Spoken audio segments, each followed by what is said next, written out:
स्वागत है आपका चैनल पर।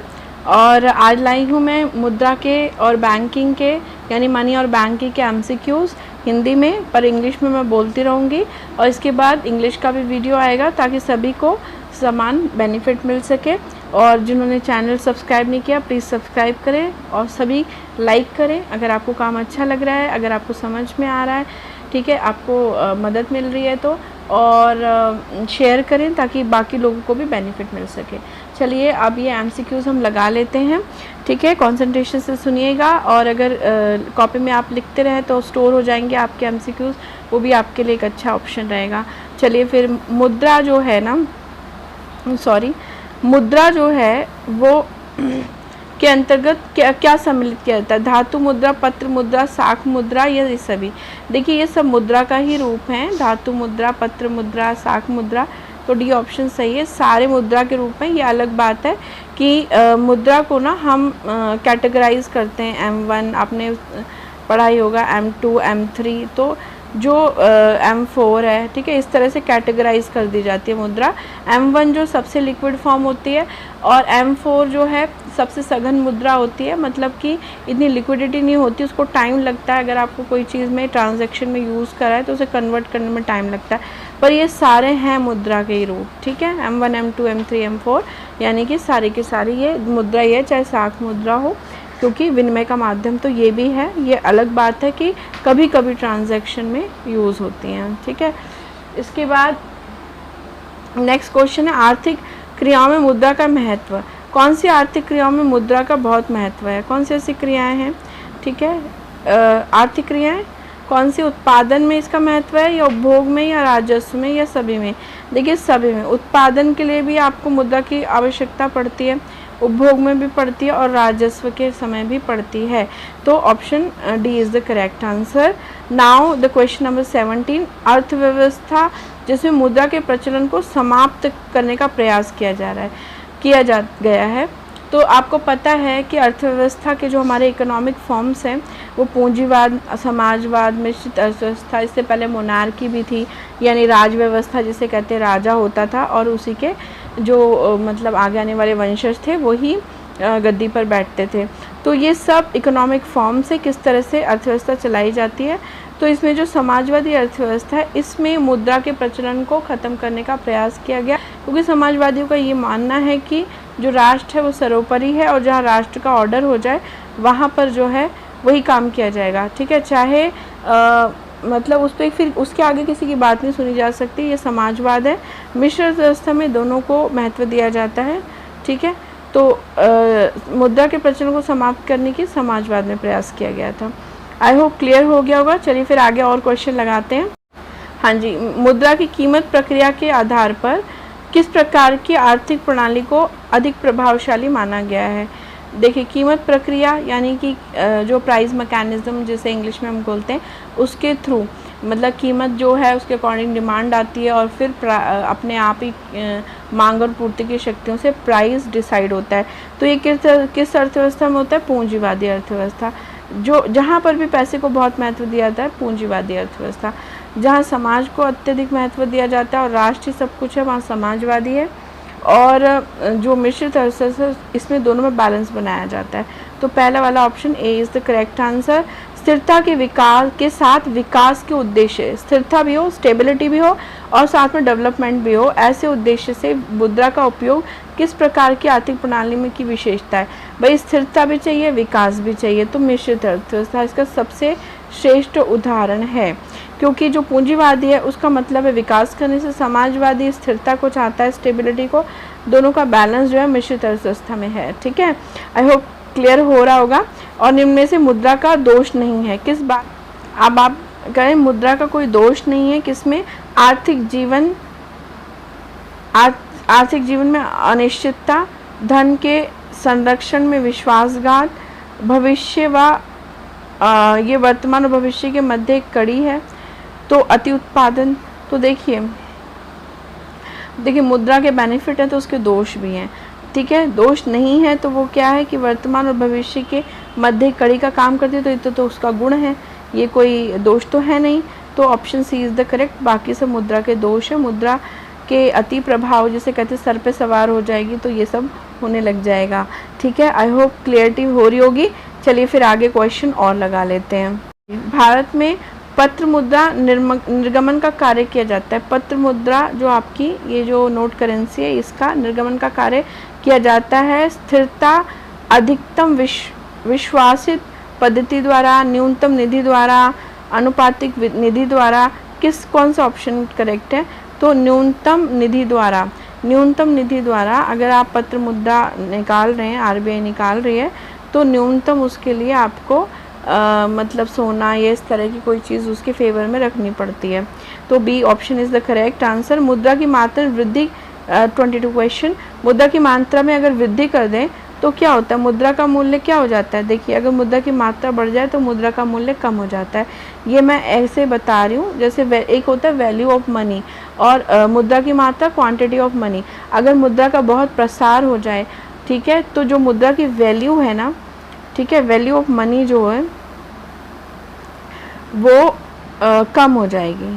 ठीक है, अब कैसे? जैसे आप आजकल देखिए कि गवर्नमेंट ने जब मुद्रा का प्रसार होता है, यानी सैलरी वगैरह बढ़ जाती है लोगों की, तो महंगाई भी बढ़ जाती है। और महंगाई के बढ़ने से क्या होता है कि वैल्यू ऑफ द मनी कम हो जाती है। जो चीज़ आपको 100 रुपये में आती थी, फिर 200 रुपये में आने लगती है। तो मुद्रा का प्रसार जब बढ़ता है, ठीक है, जब बहुत ज़्यादा मुद्रा का कार्य बढ़ जाता है, लोग बहुत ज़्यादा खरीद फरोख्त करने लगते हैं, तो वैल्यू ऑफ द मनी कम हो जाता है। ठीक है, और मुद्रा के परिणाम सिद्धांत को अधिक प्रचलित करने का श्रेय, मुद्रा के परिणाम सिद्धांत को सबसे ज़्यादा प्रचलित जो है ये फिशर को जाता है। मुद्रा के परिणाम सिद्धांत को इन्होंने प्रचलित किया था। चलिए फिर आगे क्वेश्चन और लगा लेते हैं हम। ठीक है जी, अब बात आती है मुद्रा के परिणाम सिद्धांत का प्रतिपादन सर्वप्रथम किसने किया? ठीक है, तो जो पहले प्रतिपादन का मतलब होता है पहली बार प्रोड्यूस करना, पहली बार उसे डिफाइन करना, तो ये हवन जैती ने किया था। ठीक है, दवन जैती ने किया था, लेकिन इसको पॉपुलराइज फिशर ने किया था। तो ये जब प्रतिपादन पहली बार बोले तो दवन जैती का नाम आएगा। C option is correct. Now the next question, मुद्रा परिणाम सिद्धांत की मान्यताओं के आधार पर क्या सही है? मुद्रा का जो परिणाम सिद्धांत है इसमें क्या क्या मान्यताएं हैं? कि मुद्रा के माध्यम से होने वाले सौदों को स्थिर आकार का होना होता है और व्यापार का आकार परिवर्तनशील होता है। साख मुद्रा तथा विधिग्राह मुद्रा के बीच स्थिर अनुपात होता है और मुद्रा की चलन गति स्थिर रहना। ठीक है, तो मुद्रा का जो परिणाम सिद्धांत है वो कहता है कि मुद्रा के माध्यम से होने वाले सौदों का स्थिर आकार होता है, मतलब उनका एक पर्टिकुलर साइज होता है। ठीक है, हाँ जी, यहाँ पर है मुद्रा के परिणाम सिद्धांत की मान्यताओं का संबंध क्या सही नहीं है? मुद्रा के जो परिणाम सिद्धांत के अजम्पशंस हैं उनमें क्या सही नहीं है, उस हिसाब से यहाँ गलत है। मुद्रा के मध्य से होने वाले सौदे स्थिर आकार के होते हैं, ये मान्यता है। व्यवसाय का आकार परिवर्तनशील होता है, ये गलत है। ये गलत है, ये नहीं है। मुद्रा के परिणाम सिद्धांत में व्यवसाय का आकार परिवर्तनशील रहेगा, ऐसा बिल्कुल नहीं है। हाँ, मुद्रा की चलन गति स्थिर रहती है, ये सही है। साख मुद्रा और विधिग्राह मुद्रा के बीच स्थिर अनुपात होता है, बिल्कुल सही है। तो यहाँ पर B option is correct. Gresham का नियम जो है, नियम के लागू होने के क्या कारण हैं? ठीक है, ग्रेशम का नियम, देखिए ग्रेशम ने एक नियम बताया था कि बुरी मुद्रा अच्छी मुद्रा को चलन से बाहर कर देती है, ये उनका नियम था। तो इस नियम के अनुसार क्या क्या चीज़ें यहाँ पर इसके लागू होने के क्या क्या कारण हैं?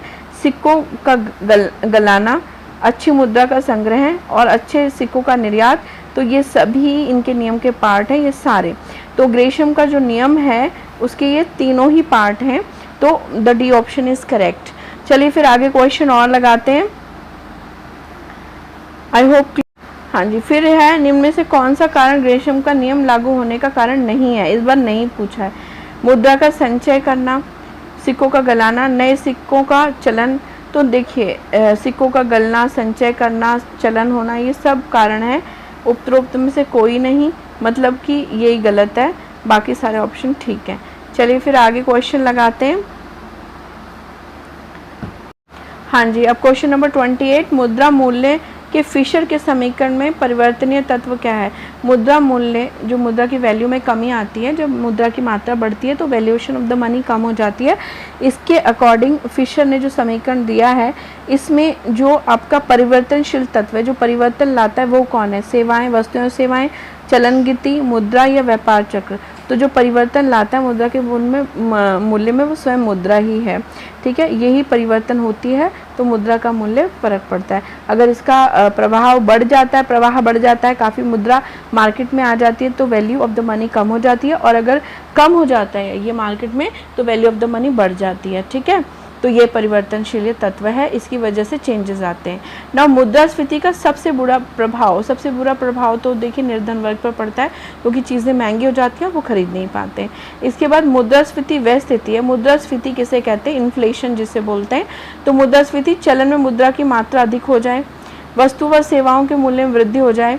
एक्चुअल में इसका डेफिनेशन ये है कि मूल्यों में सुस्थिर व अविरत रूप से होने वाली वृद्धि, एकदम सिस्टमैटिक जो इंक्रीमेंट ऑफ द वैल्यू, जो प्राइस में चेंजेस आते हैं, प्राइस महंगे हो जाते हैं सिस्टमैटिकली, उसी को हम मुद्रास्फीति कहते हैं। तो सी ऑप्शन इज़ करेक्ट। चलिए फिर आगे क्वेश्चन। और जी आज क्वेश्चन काफ़ी ले आई मैं, बिकॉज बच्चों को टेंशन हो रही थी, उनके एग्ज़ाम आने वाले हैं, तो ऑब्वियसली टेंशन तो होनी भी चाहिए, थोड़ी बहुत टेंशन अच्छी भी होती है, पर बहुत ज़्यादा नहीं करनी है, तो इसीलिए काफ़ी क्वेश्चन ले आई। ठीक है, तो यहाँ पर 31 क्वेश्चन है, मुद्रास्फीति के से किस वर्ग को अधिक लाभ होता है। अभी था मुद्रास्फीति से हानि किसे होती है, अब लाभ किसे होता है। तो देखिए उत्पादक वर्ग को, जो प्रोडक्शन करता है, क्योंकि उसी को बढ़कर रेट मिल रहा है तो ऑब्वियसली बेनिफिट उसके लिए सबसे ज़्यादा है। ठीक है, उसके बाद मुद्रास्फीति वह स्थिति है जिसमें मुद्रा का मूल्य तो गिर जाता है। मतलब इन्फ्लेशन क्या है कि मुद्रा का वैल्यूएशन कम हो जाता है लेकिन वस्तुओं के दाम बढ़ जाते हैं। यह कथन किसने कहा। ठीक है, किसने कहा है, चलिए आप भी थोड़ा करिए। हाँ, तो ये जो कथन है, मुद्रास्फीति में मुद्रा का मूल्य गिरता है लेकिन वस्तु का मूल्य बढ़ता है, ये क्राउथर का कथन है। ठीक है, क्राउथर ने कहा है, ये ध्यान रखिएगा। मुद्रास्फीति वह स्थिति है जिसमें वस्तुओं के मूल्य क्या होते हैं, वस्तुओं का तो मूल्य बढ़ जाता है और मुद्रा का मूल्य घट जाता है। ध्यान रखिएगा, वस्तुओं का मूल्य बढ़ता है और मुद्रा का अपना मूल्य जो है वो घटता है जब मुद्रास्फीति होती है। इसे कहीं लिख के रख लीजिए। ठीक है, चलिए फिर आपने आज काफ़ी क्वेश्चन लगाए। ठीक है, और आई होप सब अच्छी तैयारी कर रहे होंगे। इसके स्क्रीनशॉट ले सकते हैं या फिर बैठ के लिख सकते हैं, क्योंकि एक आपका बैंक ऑफ द क्वेश्चन तैयार हो जाते हैं तो आपको रिवीजन करने में आसानी होती है। और एक बात मैं बोलूँ, किसी का दिमाग कितना भी तेज़ हो, बट रिवीजन एक ऐसी चीज़ है जो हमेशा आपको हेल्प करेगी, आपको शेयर करेगी, आपको कॉन्फिडेंट करेगी और गलतियाँ होने से बचाएगी। इसीलिए कहीं पर इनको लिख लें और प्लीज़ इनको रिवीजन करते रहें डेली बेसिस पे। चलिए, तो फिर जिन्होंने सब्सक्राइब नहीं किया सब्सक्राइब करिएगा, लाइक करिएगा, शेयर करिएगा बहुत सारा। खूब अच्छी पढ़ाई करिए और अपना ख्याल रखिए, क्योंकि जब आप ठीक रहेंगे तभी तो पढ़ाई करने में कोई बेनिफिट है, तभी आप एग्ज़ाम अच्छे से दे पाएंगे। ठीक है, गर्मी बहुत है तो मैं तो कहूँगी बहुत सारा पानी वगैरह पिएँ, टाइम से खाएँ पिएँ। एग्ज़ाम आने वाले हैं आपके, और वैसे भी काफ़ी मतलब हैक्टिक हो चुका है, काफ़ी टाइम से आप तैयारी पर ही हैं। चलिए, तो फिर मिलते हैं अगले वीडियो पर, और have a nice day and bye bye.